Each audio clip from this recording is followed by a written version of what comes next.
Hello. These are the readings, a little bit of a commentary, and maybe a little bit of a homily on the sixth Sunday of the year. This year, that's February 11th, 2018. And the first reading has to do with the gospel reading because it tells us why Jesus sends the man to a priest. It tells us the importance of him touching that man because that man's a leper. And in Leviticus 13, we have small part of the regulations pertaining to lepers.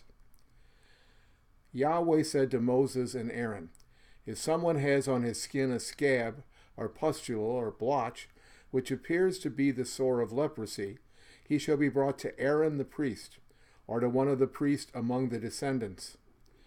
If the man is leprous and unclean, the priest shall declare him unclean by reason of the sore on his head.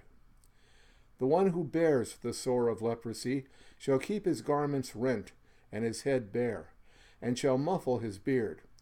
He shall cry out, 'Unclean, unclean.' As long as the sore is on him, he shall declare himself unclean, since he is in fact unclean. He shall dwell apart, making his abode outside the camp." The word of Yahweh. The second reading is that famous section from 1 Corinthians chapter 10. "Brothers and sisters," Paul says, "whether you eat or drink or whatever you do, do everything for the glory of God. Avoid giving offense, whether to the Jews or Greeks or to the church of God, just as I try to please everyone in every way, not seeking my own benefit, but that of the many, that they may be saved. Be imitators of me as I am of Christ." The word of the Lord. And the gospel is again from chapter 1 of Mark, one of those first miracles that sets the theme for all the rest of the gospel, the rest of the 16 chapters.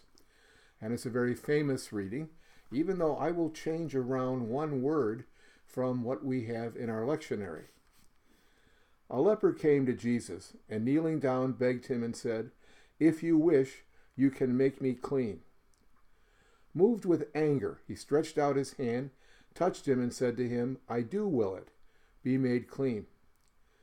The leprosy left him immediately, and he was made clean. Then, warning him sternly, he dismissed him at once. He said to them, 'See that you tell no one anything, but go show yourself to the priest, and offer for your cleansing what Moses prescribed. That will be a proof for them.' The man went away and began to publicize the whole matter. He spread the report abroad so that it was impossible for Jesus to enter a town openly. He remained outside in deserted places, and people kept coming to him from everywhere." The Gospel of the Lord. It's significant when we hear that gospel to appreciate what was in that first reading from Leviticus. If you remember the movie, if you're old-timers, from Ben-Hur from the mid-50s, or maybe your grandparents told you about that movie, there were several scenes inside a leper village outside of the city of Jerusalem. Now, please, Ben-Hur was not a historical movie, but most historians say those scenes of that leper village probably were quite accurate. When it says in that Leviticus reading that the leper has to live apart from everybody else, that basically meant they lived in such locations as in the movie Ben-Hur. And people were forbidden to touch them. They knew nothing about germs or anything like that back then. They thought an individual had a demon of leprosy in him. But if you came close enough and actually touched the person, that demon of leprosy could leap out of that poor individual and leap into you, and you could somehow or another become leprous. Now, leprosy back then wasn't what we would call leprosy today.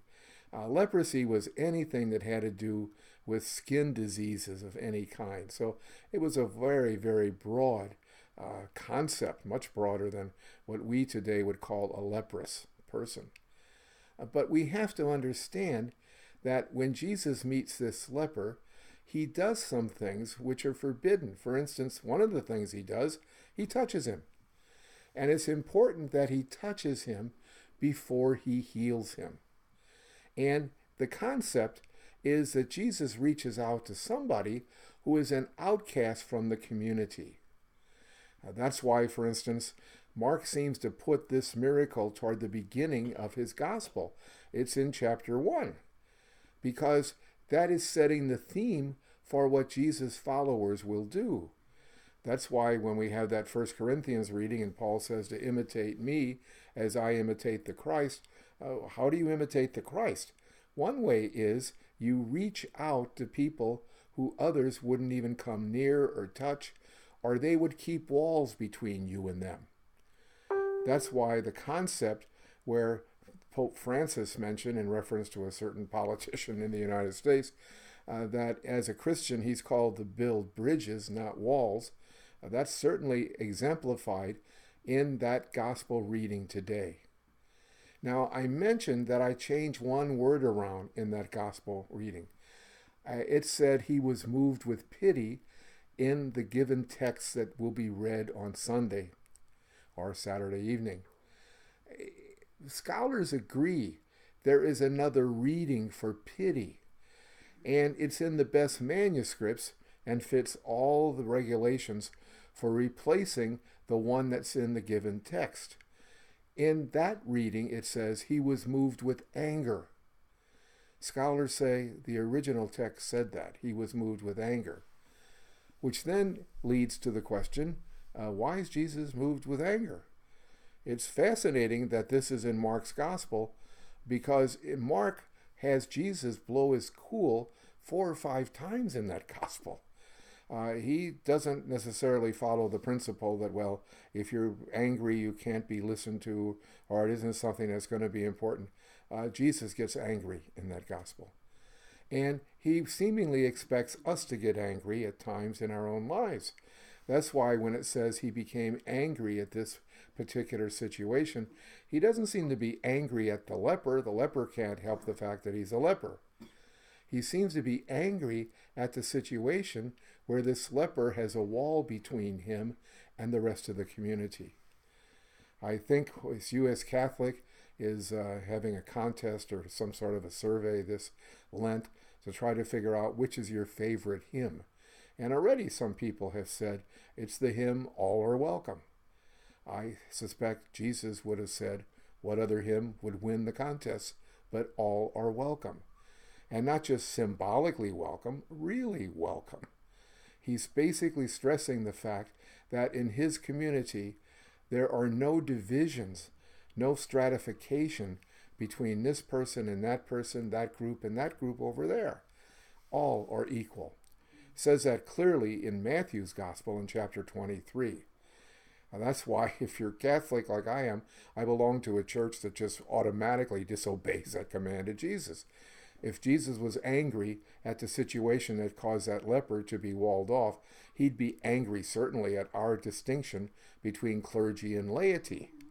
Obviously, if you start dividing people between this group and that group, some group must be better than the other one, must have qualities the other one hasn't, or you would not have divisions between the two.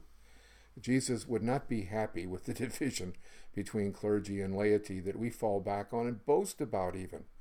That certainly is not the teaching of Jesus of Nazareth, certainly not the teaching of the gospel Jesus. That's why basically when in that 1 Corinthians reading, Paul says that he tries to do whatever is for the benefit of the people around him. That should be the very first motivation any of us have. What can we do to help other people? And one of the things that Paul stresses, that Jesus stresses, that even ancient Jews agreed with and modern Jews agree with, we should be welcoming people. We should welcome individuals who somehow or another are on the outside looking in.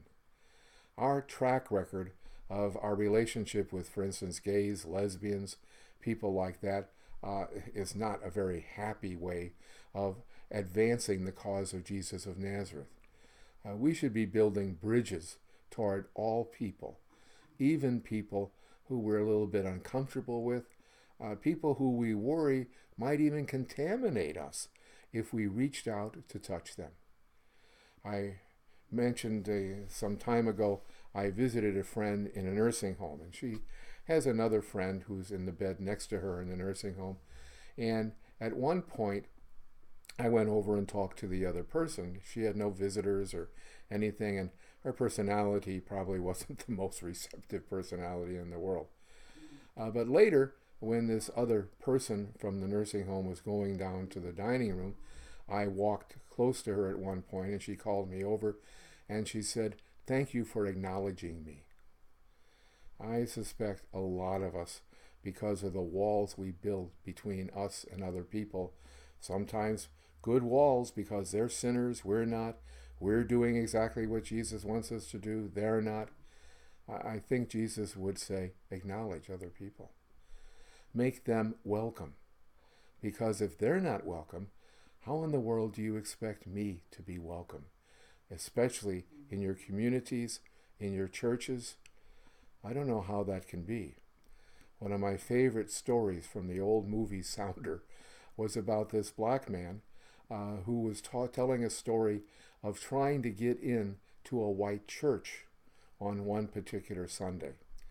And no matter how often he tried to get into that church, some of the ushers would finally track him down, throw him out the front door, and basically say, "Don't ever come back here again." Well, one time, as he's walking away from that church very dejectedly, he meets Jesus on the sidewalk. And he looks at Jesus, and Jesus basically asked him, "What you so down in the chops for?" And he says, "Well, I've been trying to get into that church for weeks and months, and every time I try to get in that white church, I get thrown out."